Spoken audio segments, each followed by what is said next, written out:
sahabat anak Indonesia, kembali lagi dalam program Komnas Anak Update bersama saya Rosmala Ainia.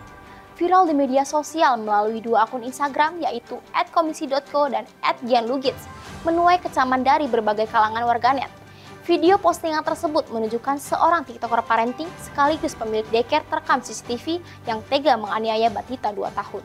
Pelaku berinisial MI tega menganiaya MK 2 tahun anak yang dititipkan orang tuanya di daycare Wenson School miliknya di Depok, Jawa Barat. Awal mula penganiayaan ini terbongkar, korban setelah dijemput dan diketahui oleh ibu kandungnya terlihat mengalami memar-memar sepulang dari daycare. Lalu orang tua korban mendapatkan informasi dari salah satu guru di daycare bahwa anaknya selalu histeris ketika melihat pelaku. Kemudian orang tua korban melihat dari rekaman CCTV terekam tindakan penganiayaan yang dilakukan oleh pelaku kepada korban yang terjadi pada Senin 10 Juni 2024. Diduga pelaku menendang dan memukul korban hingga terjatuh.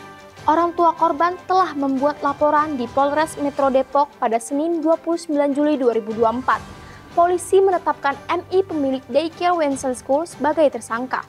Lalu MI ditangkap di rumahnya pada Rabu malam sekitar pukul 10 waktu Indonesia Barat dan langsung dibawa ke Polres Metro Depok.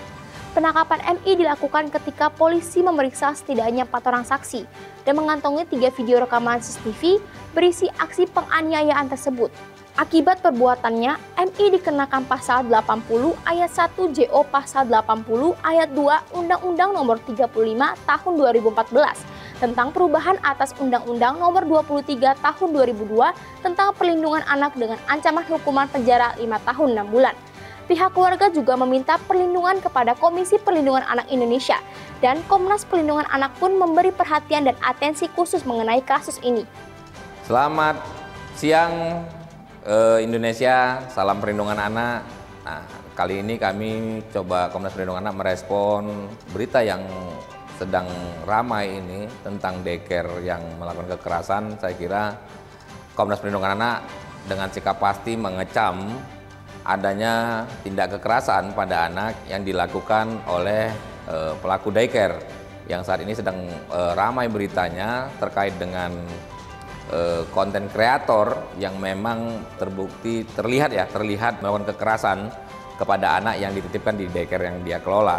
Nah, saya kira Komnas Perlindungan Anak ini dalam konteks ini memang harus menyampaikan pandangan bahwa kepada seluruh daycare karena itu kalian diberikan amanah dari orang tuanya untuk melakukan pengasuhan pada anak. Kita mengapresiasi kerja-kerja yang dilakukan oleh kawan-kawan yang melakukan daycare, tapi saya kira harus ada sertifikasi yang jelas, harus ada standarisasi yang jelas siapa orang-orang yang bisa memang membuka tempat penitipan anak yang disebut daycare ini, yang umumnya disebut daycare ya.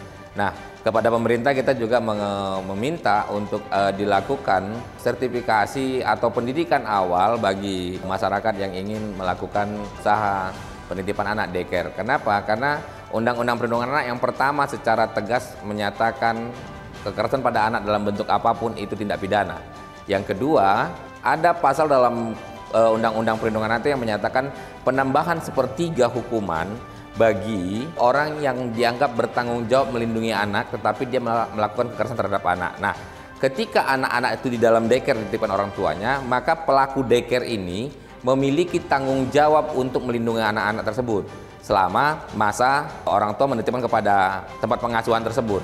Sehingga penambahan pidana ini bisa saja diterapkan kepada para pelaku kekerasan yang melakukan kekerasan di tempat di mana seharusnya anak-anak dilindungi. Nah, untuk ini kita juga meminta masyarakat secara bersama-sama melakukan pengawasan terhadap anak-anak sehingga ini menjadi kerja bersama kita semua, pemerintah, masyarakat, dan pelaku usaha untuk memberikan perlindungan pada anak dan memberikan kepentingan terbaik pada anak. Saya kira itu, terima kasih. Assalamualaikum warahmatullahi wabarakatuh. Baru-baru ini kita semua mendengar satu kasus kekerasan fisik terjadi kembali di daerah Depok di sebuah tempat penitipan anak daycare. Ini menjadi tamparan keras sebetulnya bagi semua orang tua di luar sana ketika akan menitipkan anaknya di tempat-tempat penitipan anak atau daycare, atau juga menitipkan anaknya di pengasuh begitu. Ketika kita sudah mempercayakan anak kita dititipkan atau diasuh oleh orang lain, bukan serta-merta kemudian kita cuek, kemudian juga merasa anak kita sudah aman begitu, karena sekarang tidak ada lagi tempat yang aman untuk anak. Orang tua perlu untuk meluangkan waktu paling tidak 5-10 menit kalau memang sangat sibuk sekali ketika pulang dari bekerja. Gunanya untuk apa? Untuk mencegah terjadinya kekerasan sejak awal. Itu perlu dilakukan dengan menanyakan bagaimana kondisi anaknya hari ini, bagaimana perasaannya, apakah senang bermain hari ini, bagaimana dengan teman-temannya, bagaimana dengan pengasuhnya.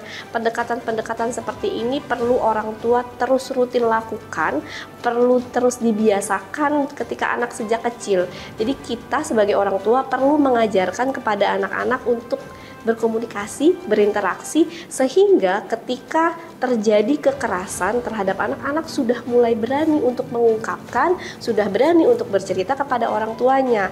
Jadi jangan sampai anak kita jadi korban dulu, kemudian kita baru tahu beberapa waktu kemudian. Nah, kasus ini menjadi pelajaran untuk kita semua, sehingga kita anak-anak Indonesia yang lain sehingga bisa lebih waspada, bisa lebih berhati-hati dalam memilih tempat-tempat atau memilih pengasuh dengan melihat latar belakang, sejarah seperti apa orang yang akan mengasuh anak kita, tempatnya, kemudian pendidikannya seperti itu. Nah, itu apa? Karena akan mengasuh anak kita.